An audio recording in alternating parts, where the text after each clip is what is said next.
Wah, tengok hari ni kita berjalan di lembah Beringin, Kuala Lumpur katanya.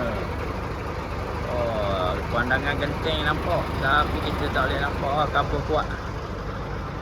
Ini hari kita ada jalan-jalan ke lembah Beringin. Ni projek apa pun tak tahulah. Ni projek besar katanya.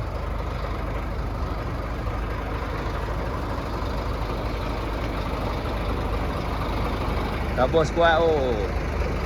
Batang kali. Bawah jadi.